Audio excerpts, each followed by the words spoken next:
Hello! It's been a while since I wrote anything on the blog. Middle of November, I think. A few reasons for that. Mostly were not long after the last time I blogged. Was my first birthday without Elizabeth. Then December came, was what would have been Elizabeth's birthday 8 days before Christmas, and then obviously there was Christmas, New Year, all that, and then been really busy because me and Guinevere have moved. We have a new home, which we're just settling into. It's all going really well. Somewhere that I fell in love with straight away, and somewhere that I believe, had Elizabeth been here with me when I viewed it, she would have been the exact same as me. She would have loved it. And now that we're in as well, and things are going in places and everything's getting settled. I believe it's exactly the same. She would have loved it. She would have loved spending time figuring out how she wanted to decorate things, where this was going, how that was going, how Guinevere's room was going to be. And one nice thing I got to do was, where we were staying previously, Elizabeth had already bought a bunch of paint to decorate bedrooms, decorate lounge. So Guinevere's bedroom has been painted now and exactly how Elizabeth would have done it at the other house. So I feel that, that's nice that, she's still, it's a new house, and whilst Elizabeth had never been in it, she kind of still had a say in that. And I've got paint for the lounge that Elizabeth bought for the lounge over there that we're going to use. There's still going to be plenty of her touch here, which is important not just to me, but I think Guinevere down the line, when I can explain certain things to her, I think she'll appreciate that. So yeah, it's all going very well at the moment. Like I say, I had a bunch of tough firsts since I last blogged. My birthday, that was difficult. Elizabeth always made a fuss. I think a lot of you have seen my first birthday when me and Elizabeth were together was my 30th, so fairly big birthday. A lot of you will have seen the cake she made. If not, I'll stick a picture in the blog and you can see it was just insane. And she always made a cake. She always got presents that meant something to me, or she was quite good with that. Those of you who knew her will know that she was very good at thoughtful gifts. And so that it was tough. It was one of my hardest days for a while, and November hadn't been great. I'd had issues trying to, I had a driving test booked for the 5th of November. It got cancelled an hour beforehand, and there was just, it was like a comedy of errors. I had a driving test in Liz's car, which was now my car, that the examiner stopped quite early because of a warning light which before I'd even booked the test, I'd been told would be fine to use. But I managed to, on the 30th of November, pass my driving test.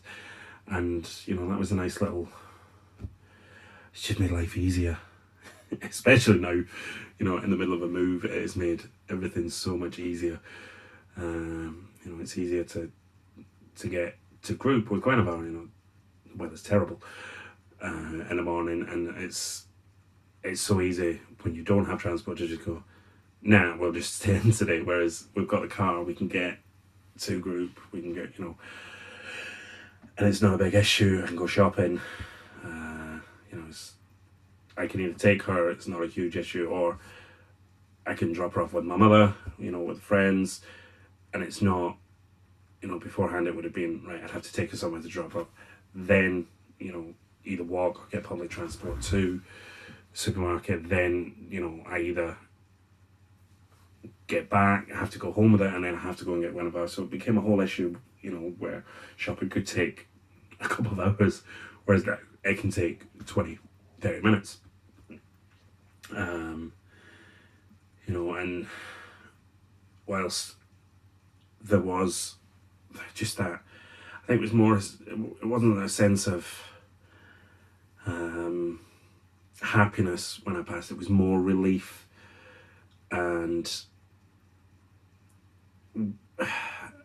then sadness, because my first passenger should have been Elizabeth, and she should have been, oh no, you're doing that wrong, or I do it like this, and also just trying to put me off because she used to hit it. I was terrible. I was a terrible passenger for Elizabeth, and she always said, I can't wait till you're driving so I can distract you and I can do this so you can see how hard it is. Don't get me wrong, Gwen was doing her best job to make up for it. But it was relief tinged with sadness, because Elizabeth should have been my the first passenger, and I think she'd be happy I'm using her car, her little Fiat 500, in a very baby blue, so not your typical bloke's first car, but she would be so happy that I was using it. And I've no plans to change it until needs be. So she'd be happy about that, but it's I don't know I really don't know how to explain it. It's I think it is just that relief tinged with that sadness that she won't get to annoy me when I'm driving. I said so that that was a kind of bright spot in between it all, and December trundled on, and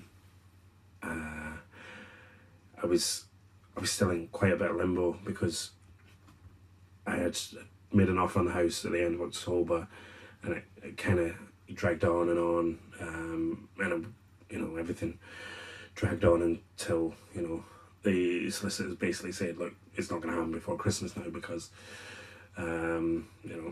solicitors, they don't work over Christmas, they don't need to. And then we had Elizabeth's birthday, and it wasn't as bad as I thought it would be. She always used to complain that where her birthday was, 17th of December, so close to Christmas, that she kept joint presents. She hated joint presents. As much as I used to wind her up, I would have never ever wrapped her birthday present in Christmas paper, because I probably wouldn't be here now if I'd ever done that. It was one of the things, and she'd just say, oh, it's just at the wrong time, so everybody's working and we never go and do anything, and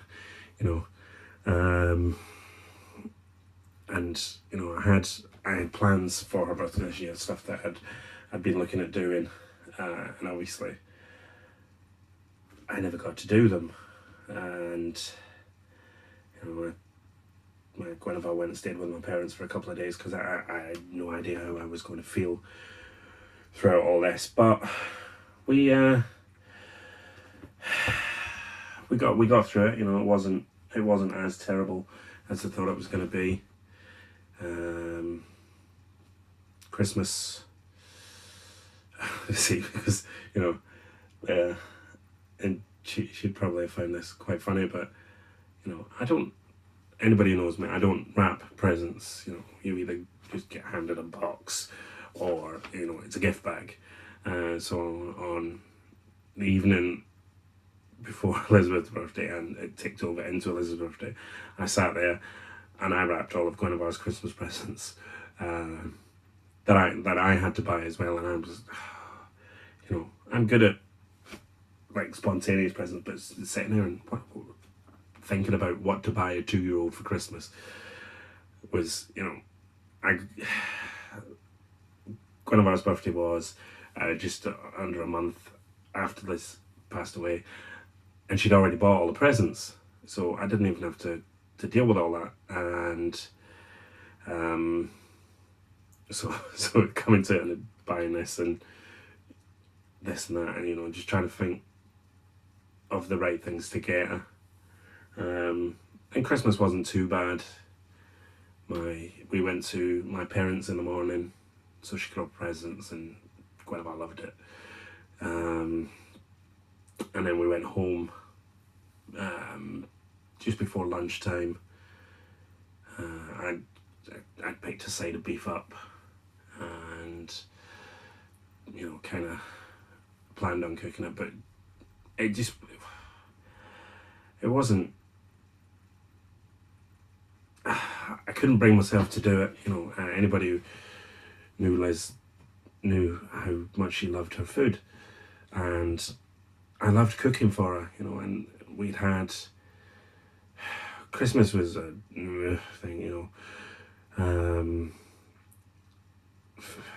Family get involved, and you went there last year, why are you coming here this year? Blah blah blah. Things happen. So after the first year we ended up, I believe, in my parents, I can't quite remember. She was like, no, not doing it anymore. We're staying at home. So that's what we did. We stayed at home, and I don't think we ever had turkey for Christmas dinner. I made beef one year. I did gammon the year before.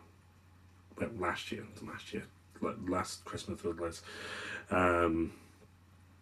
But she loved sitting and eating Christmas dinner, sitting around the table.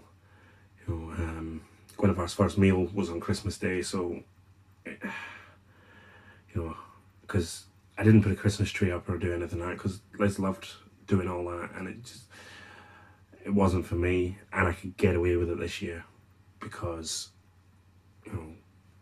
Guinevere didn't know any different. Next year, in a new house, I've still got the tree and everything. I'll put it up, but I remember a few people saying, "Oh, you've got to have a tree. You've got to have a tree." Well, no,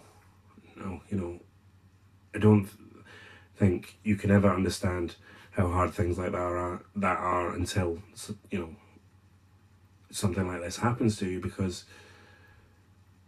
it seems like a nothing thing. Oh, it's tradition and everybody has a Christmas tree, but you have to deal with those feelings, those memories every day. And whilst I understand for some people you've got to do this is Christmas, well, no, for me, Christmas has always been about spending time with those who you love, your nearest and your dearest. It doesn't matter how many presents are on the tree, it doesn't matter if there's a tree, it doesn't matter if you have a big dinner. Spending time with your it doesn't matter if they're blood relatives or not. I remember seeing on something once that the family of 21st century is made up of friends, not relatives, and that's, for a lot of people, that's very true. So much people put such stock in, you're blood related to somebody, you've got to, that's it, you're family and you've got to stick with them all the time. Well, no, sometimes,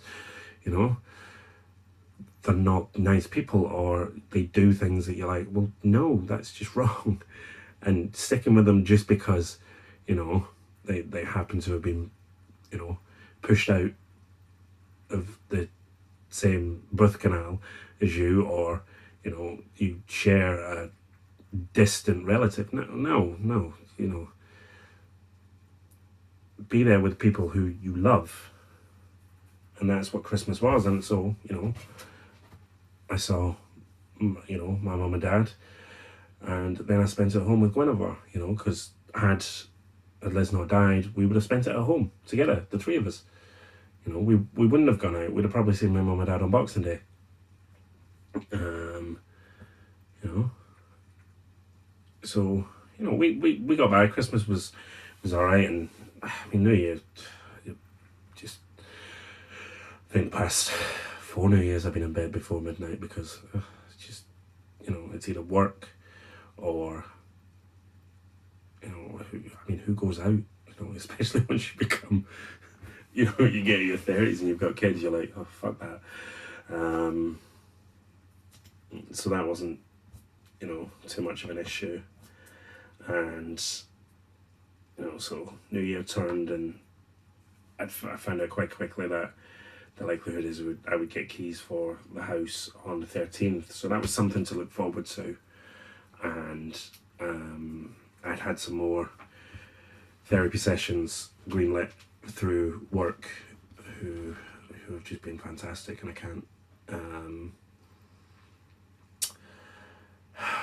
can't praise them highly enough. You know, they've just been utterly fantastic throughout the whole process, and helpful, you know.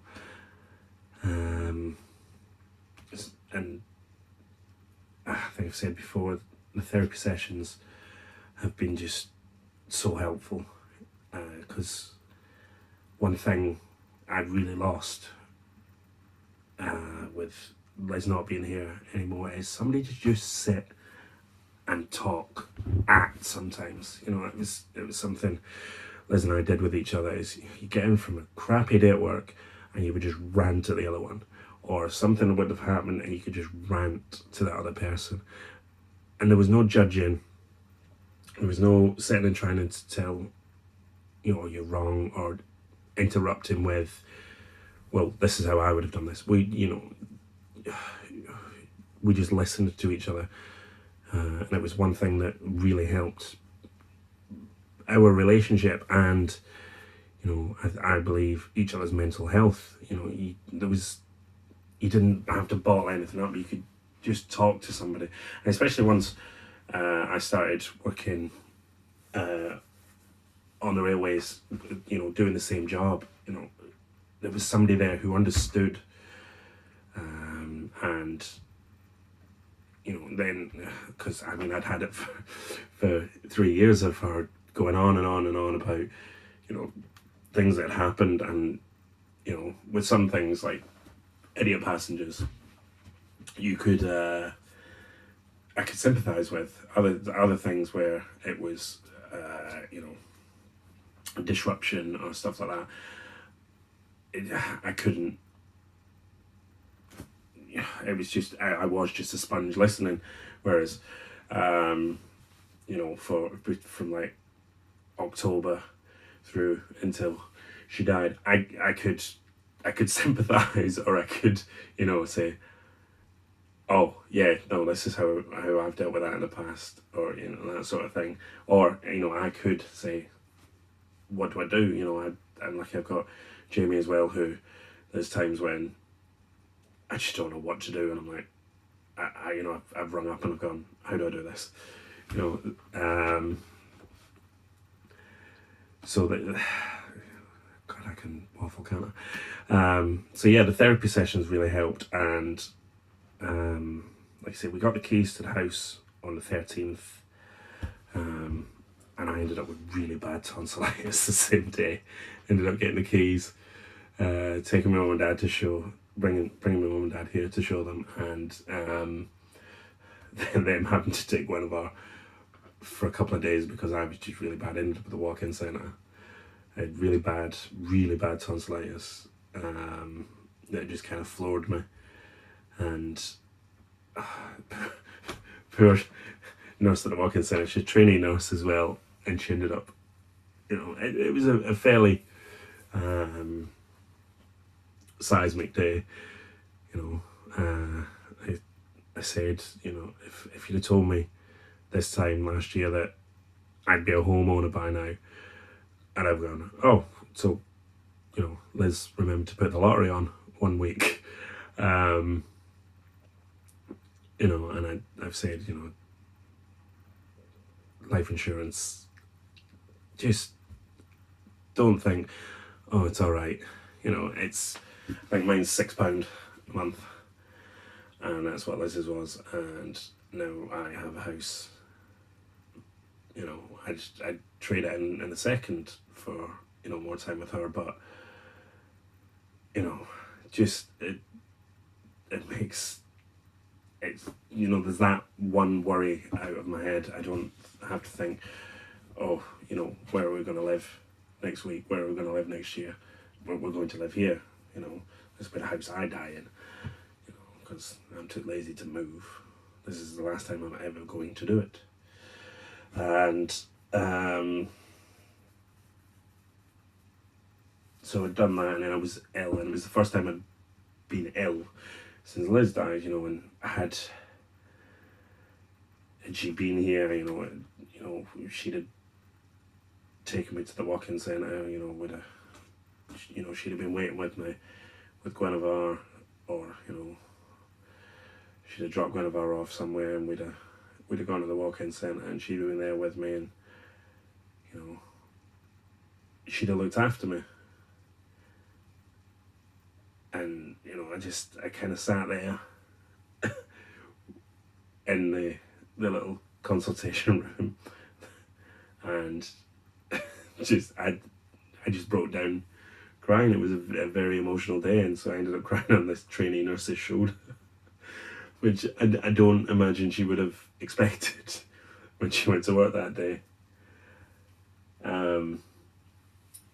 But I see that day, that Monday, as kind of my line in the sand sort of thing, where everything before and now, life moving on afterwards.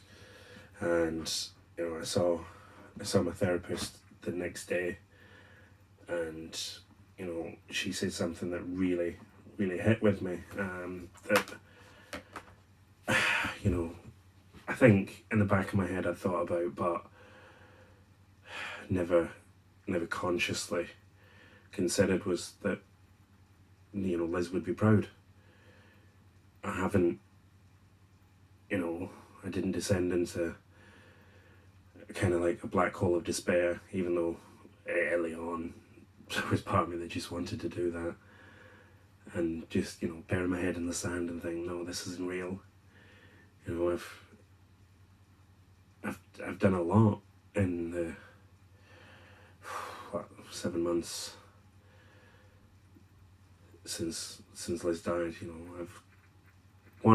I've kept Guinevere and myself alive and healthy, and I learned to drive fairly quickly. I had my first lessons at the start of August, and I passed on the 30th